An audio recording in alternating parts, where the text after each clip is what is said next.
Howdy folks, I'm Common Flashy Frog, festively frolicking through frozen fields. I remember. And here are more frozen fields for us to frolic through, frozen fields of Reddit comments and stories. Let's get started. Alright folks, and our first letter is titled, Am I a Jerk for Not Forgiving My Mom After She Gave My Dog Away Without Telling Me? I'm a 20-year-old female and I'm in college right now, and last year when I left I had to leave my dog Max at home. He's a golden retriever and I've had him since I was 11. He's been there through everything: my parents' divorce, bad breakups, anxiety. He's not just a dog to me, he's basically been my emotional support through all of it. Before I left for school, I asked my mom to look after him and she promised me that she would. Fast forward to winter break and I come home and I find that Max isn't there. I started asking where he was, and my mom keeps avoiding the question. Eventually, she admits that she gave him away to one of her friends. She said that it was too much work to take care of him. I was shocked and I couldn't believe it. Apparently, my mom thought I was being selfish for expecting her to take care of my dog while I wasn't here, and said that her friend had a big yard and more time to take him. But I was always paying for his food, vet bills, and everything. I never knew she was struggling. I asked her for the friend's address so that I could go get Max back, and she told me no, that it was too late and he was settled in now. I felt completely betrayed and I didn't even get to say goodbye to him. Now she's telling me that I'm being overdramatic and that I need to grow up. My relatives are saying that I should just get over it because she thought that it was for the best. But honestly, I can't stop feeling like she stole something really important to me. So am I the jerk for not speaking to her and being upset about this? Or am I just being too emotional over a dog? All right, folks, what do you think? Too emotional over a dog? No, absolutely not the jerk. If she was having trouble caring for the dog, she should have contacted OP. Yep. And I'm wondering, like, is the dog registered to OP or is it registered to the mom? Like, if it was registered to the mom, because OP's had the dog for a long time, then there might not be much they can do. But Yeah. if the dog is registered to OP, they might be able to contact the police or tell the mom they're contacting the police and get the name of who has the dog out of them. Yeah, it might be a good idea to contact the police and try to get this sorted out, because at this point in time, like, what she's done here is completely unacceptable, right? This isn't something you do. You don't give away people's pets without at least giving them the opportunity to retrieve their pets first, right? And she has a legitimate reason for not wanting to care for the dog, right? If this was too much work, then it's too much work. But she agreed to take care of the dog, and she should have been able to have the guts to tell OP that it's too much work for me to take care of the dog. I thought I was going to be able to do it. I'm sorry, I can't. I'm going to have to, you either have to come and get your dog or I'm going to give them away to a friend, right? Yeah. And the whole not even letting OP see the dog or anything is just horrible. Like, oh, I gave away your friend, your animal, but like, you never get any form of closure. I'm not going to let you do anything. You're just stuck with, never knowing what happened to your beloved pet. Yeah. And I mean, honestly, this might be best to go no contact with the mother too. Like, if OP doesn't want to take this to legal stance, she can say, well, Mom, it's been nice. Thanks for taking care of me for 18 years or however many years, but I'm done. Peace. Yeah, I mean, because I think it seems like she just wanted to sweep this under the rug, get rid of the dog, and pretend like nothing happened. Yeah. And she doesn't get that. Make it very clear to her by going no contact with her that what she did is inexcusable and unforgivable, because it was. Yeah. And then if she tries contacting you, then just say, well, have you got my dog back yet? And if she says no, then be like, sorry, we're not having any conversations. And plain and simple, any relatives who come through, you can tell them, well, if you get my dog back, then I will happily resume contact with my mom. But until then, no, right? Because this is, again, like, completely unacceptable. And I don't know why people are justifying this. I really can't tell. I mean, sometimes family members are like, well, we have to keep the peace type of thing, right? But this is certainly not a small thing. This isn't like, oh, you forgot to take the trash out or something like that, right? But let me know what you folks think. So anyhow, take care and good luck. And it's just me, 0404 says, your mom is a supreme jerk. And OP replies, supreme is an understatement. And rjack151 says, not the jerk, ice her out of your life. And OP replies, at least I learned from it. And Glamour, and Glitter says, not the jerk, how could you be the jerk? At a minimum, she should have told you first. And OP replies, very true. I do want to kind of touch on one more thing. OP was sending financial help to their mom, right? Hmm. So the fact is that she also owes OP money. That's true. I had completely forgot about that aspect of it. But yeah, the mom was keeping the money under false pretenses. Yeah.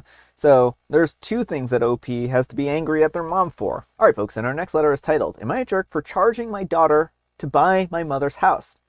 I'm a 55-year-old female, and my mother, an 81-year-old, recently passed away very suddenly. She left everything to me, and she was well off. A few $100,000 in her bank accounts was left to me, as well as her house that has been paid off for years. Her only ask before passing away was that the house stayed in the family, which I agreed to. My daughter, a 30-year-old female, and her husband have been house hunting for about 5 years now, but they've had a really hard time as they have two kids. So they need a 2 or 3 bedroom house, and the interest rates have made it much harder to afford this. My mother's house is also in the same town that they currently live in. Now on to the problem. I told my daughter that I got the house appraised and the market value was $400,000.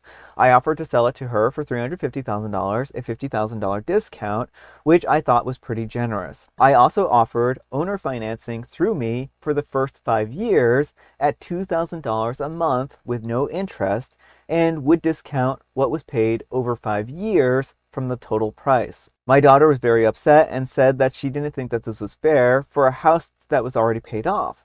She also said that keeping it in the family doesn't mean putting your family through financial distress.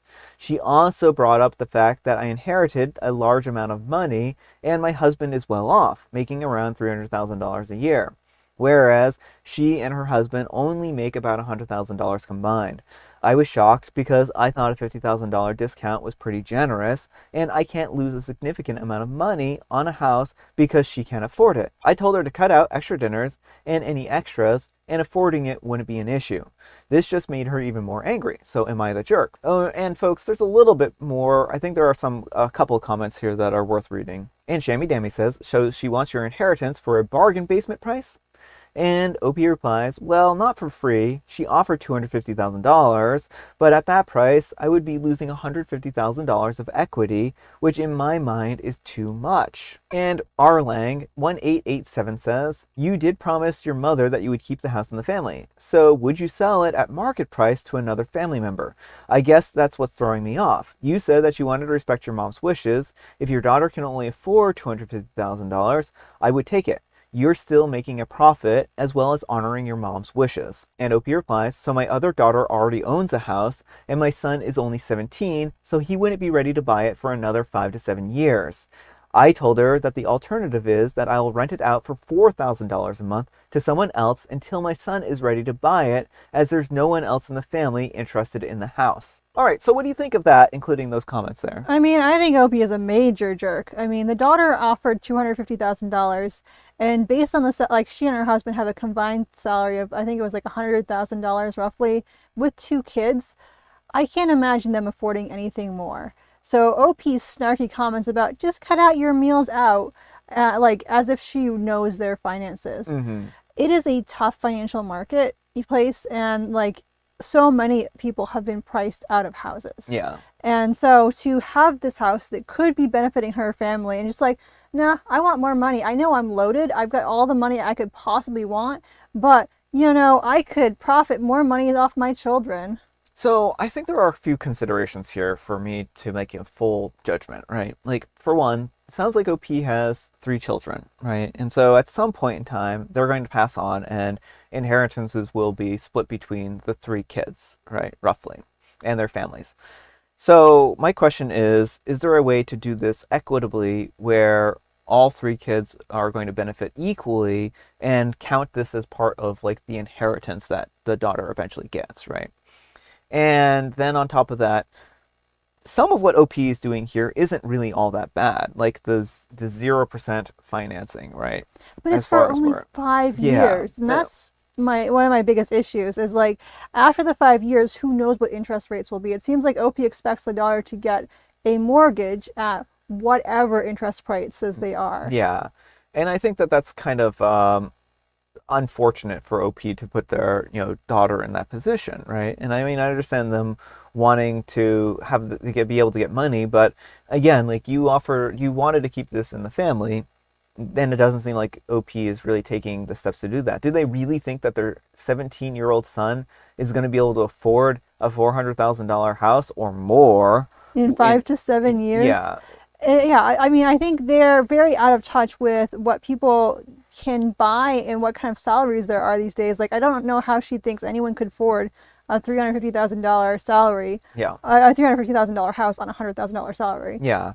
So it just seems like there's a lot of things here that I think that really are kind of greedy here, right?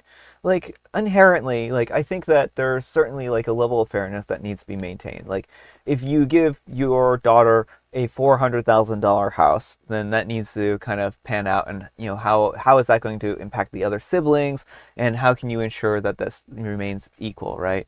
But to be like, well, I'm not going to sell you this $400,000 house for, $200,000 or $250,000 because I'm losing $150,000 in equity, a house that you paid nothing for, Well, mind that's you. it. OP was given this for free. Yeah.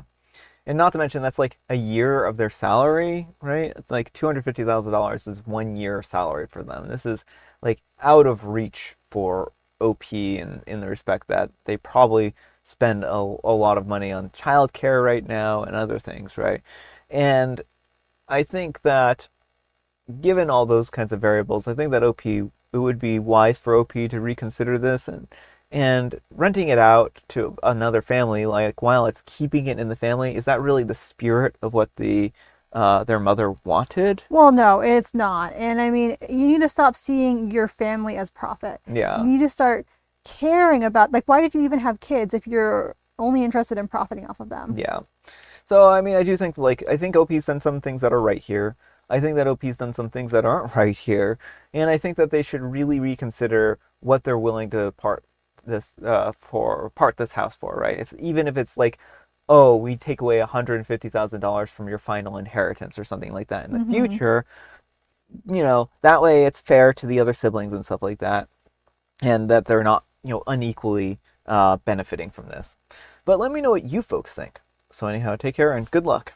All right, folks, and our next letter is titled, Am I a Jerk for Telling My Husband That the Entire Vacation Was Ruined? I am a 35-year-old female, and I planned a cruise for my husband, a 35-year-old male, and myself to celebrate his birthday and our wedding anniversary. I spent 3 months planning and coordinating with my parents so someone could stay home with our 2 school-aged children so that we could enjoy a solo trip. Having one of my parents fly over 8 hours to stay with them and another to pick us up in Florida at the airport. We traveled from Southwest U.S. to Florida and boarded the ship. As soon as we got to our room to store our carry-on bags, my mother-in-law calls. She excitedly explains that she and her husband are on the ship. My mood instantly shifts. This is not someone who I have a good or close relationship with at all. Husband is on active duty, so vacations are not something that is regularly happening or easy to plan for. I let him know that I wasn't thrilled, but he was excited to see his mom. That was the only time that I addressed the situation. I kept my mouth shut, and I was cordial for the full 7 days, as I was a third wheel on a vacation that I had planned. We spent the bulk of the trip with mother-in-law, as her husband wasn't feeling very well. Lots of other things left out, but I think that I mentioned most of the main points. The day after we made it home, I did have an attitude, and I let my husband know how truly upset I was, and he went off on me, saying that his mother did nothing wrong. But he can see where I would be upset. Am I the jerk for being upset that my vacation was crashed and my opinion completely ruined? All right, folks, what do you think? No, not the jerk, and I think you have a serious husband problem here. Like, how did mother-in-law know to book on this particular trip? Yep. Did husband tell her intentionally? Mm-hmm. Did he let it slip and then not bother to warn you ahead of time? And even in the off chance that she somehow just coincidentally booked the same trip, why didn't he have enough of a spine to be like, hey mom, we'll catch you for dinner tonight, we're gonna go do our own thing? Yeah, I mean, I think there's a lot of things that are wrong here, right? And primarily, when OP was on the cruise ship, mother-in-law called them, which means that she knew that OP was on the cruise, right? This wasn't a coincidence, right? So we can immediately eliminate any ideas that this was a coincidence, right? She knew that OP was on that ship and called her. So that just leaves one one suspect in this chain, right? The husband. He told his mother, and his mother either took it upon herself to book, this cruise, or he, invited her along, right? Now, I think he might have invited her along, and here's why.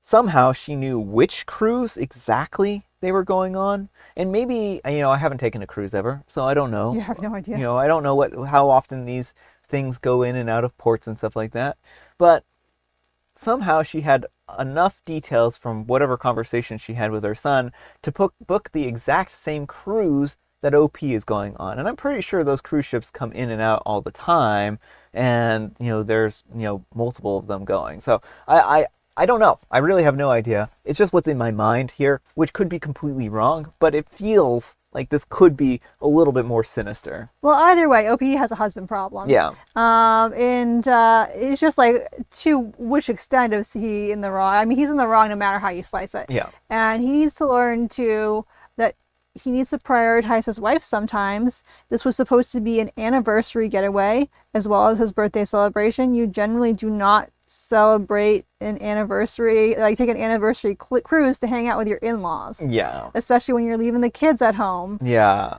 Well, and think about, like, this was something that they were supposed to be able to enjoy by themselves without the kids and without other company. If they'd wanted that, they would have invited them along, right? So I think it was incredibly selfish of the mother-in-law and the father-in-law to join them on this cruise. But let me know what you folks think. So anyhow, take care and good luck. And Common Factor says, not the jerk, and this is a big old red flag. This kind of behavior your husband has exhibited always grinds my gears because it makes it clear that he sees his parents as more of his family than you. If my partner planned a cruise for me, on the long list of things that would run through my mind that I would be excited about, seeing my parents isn't anywhere on the list. Stand your ground on this one. He needs to respect the concept that you two have a relationship outside of his mommy. And Wade Stockdale says, hey now, the question we should all be asking is, who is OP to try and interfere with the marriage between, check notes, man and his mother, /sarcasm. Seriously though, yikes. On an anniversary trip? Did she crash the honeymoon too?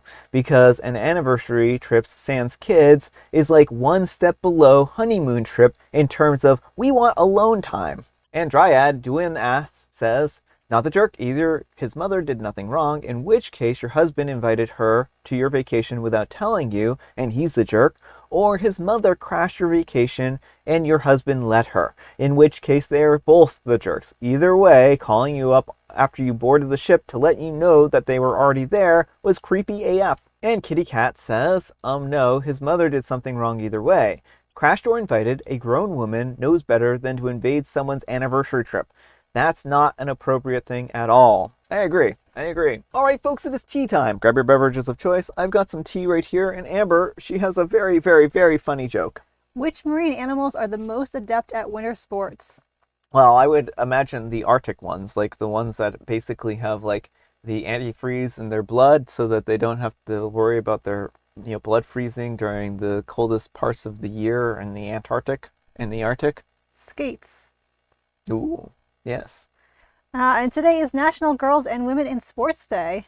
So that has nothing to do with skates, but I mean... It was winter sports, tangentially related. Yeah. So remember, folks, go take your skates out to go skating. The fish type. You do not put fish skates on your feet. Do put fish skates on your feet. And folks, I have the special guest tea, some matcha. All right, folks, that's all the time we have for today. Thank you so much for watching. Happy Friday, Junior's Eve. Wonderful Wednesday, wacky Wednesday, all of those different things. Hump day. Who knows? Amber, we need some kind of moral advice and or guidance. And please have it on being a bad mom. Don't be a bad mom. Don't give away your children's pets without letting them know. Don't try and extort more money out of them just to make a profit. And let your kids have their anniversary trip solo. Yeah.